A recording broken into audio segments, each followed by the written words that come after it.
সবাইকে আসসালামু আলাইকুম।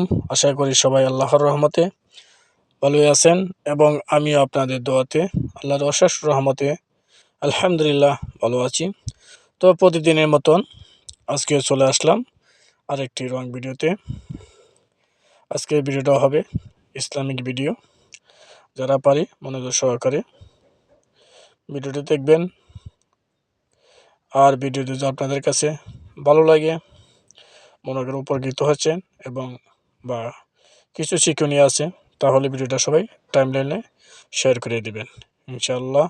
তো চলুন আজকের বিষয়টি জেনে নিই। হযরত মুহাম্মদ সাল্লাল্লাহু আলাইহি সাল্লাম বলেছেন, তোমরা অসুস্থতার আগে সুস্থতার মূল্যায়ন করো, আর তোমরা জীবিত অবস্থায় মৃত্যুর প্রস্তুতি নাও। সহিহ বুখারী ৬৪১৬ অধ্যায়। তো আমরা সুস্থতা ও অসুস্থতা দুটোটাই আল্লাহর পক্ষ থেকে হয়। এই দুটো যখন আমরা আসবে, আমাদের সবারই দরকার আল্লাহর কাছে শুকরিয়া আদায় করার। কিন্তু দুটোটা আল্লাহর পক্ষ থেকে হয়, সুস্থতা এবং অসুস্থতা দুটোটা আল্লাহর পক্ষ থেকে হয়। তাই এখানে বলছে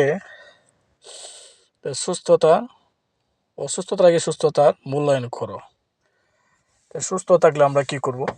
আল্লাহর শুকরিয়া আদায় করবো সবসময়। কিরকম শুকরিয়া আদায় করবো? আমরা ঘুমাইতে যাই, আল্লাহর নাম নিয়ে ঘুমাইবো, শুকরিয়া আদায় করিয়া যে আল্লাহ আমাকে জীবিত রাখছে। ঘুম থেকে ওঠার পর আল্লাহ শুকরিয়া আদায় করবেন যে আল্লাহ আমাকে মৃত্যু থেকে ঘুমন্ত মানুষ জীবিত মরা। আমরা একটা দোয়া করি না, আল্লাহুম্মা বিসমিকা আমতু ওয়া হাইয়া। এটি হলো ঘুমের দোয়া। আমরা ঘুমের পূর্বে এই দোয়াটা আমরা সবসময় পড়ি যারা মুসলমান আছি। আর ঘুমের দোয়াটা পড়ি নিয়ম, ঘুমালে মানুষ জীবিত মরা থাকে।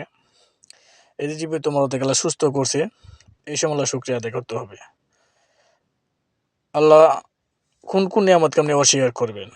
আল্লাহ সূরা আর মানে বলেছেন, আমার কোন কোন নিয়ামতকে তোমরা অস্বীকার করবা। যেমন আল্লাহ আমি ভিডিও বানাইতেছি, হাত দিয়ে, চোখ দিয়ে, মুখ দিয়ে, নাক দিয়ে, কান দিয়ে শুনতেছি, শ্রবণ করতেছি, এগুলো কোন কোন নিয়ামতকে অস্বীকার করবে? সবই তো আল্লাহর দান। একটা আঙ্গুল ব্যথা হলে আঙ্গুলে ব্যথা, তো সুস্থ থাকবেন তো নিজে শুকরিয়া আদায় করবে, আঙ্গুলটার শুকরিয়া আদায় করে দেবেন। যেমন চোখটা ভালো আছে, তখন আল্লাহর শুকরিয়া আদায় করে আল্লাহর নিয়ামত বাড়াই দিব।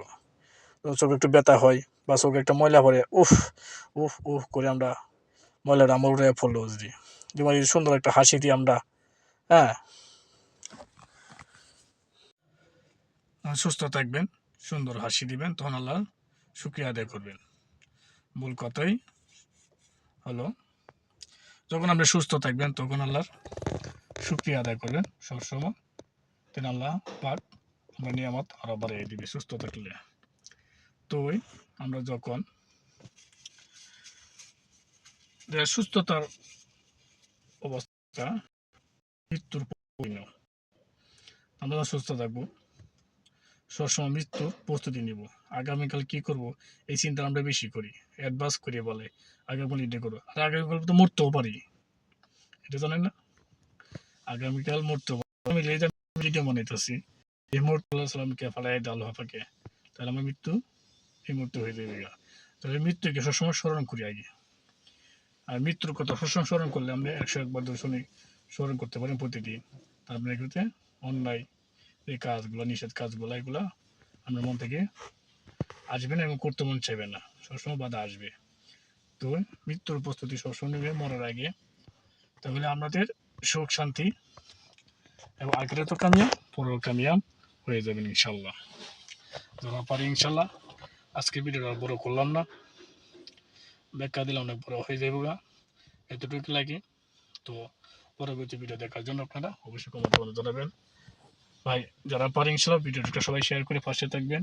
ভাই ভিডিও বানাতে খুব কষ্ট হয়, হ্যাঁ যারা পারেন যদি ভালো লাগে সবাই শেয়ার করে পাশে থাকবেন। আর আমার ভিডিওর মধ্যে কোনো ভুল ত্রুটি হয়ে থাকে সবাই ক্ষমা দৃষ্টিতে দেখবেন।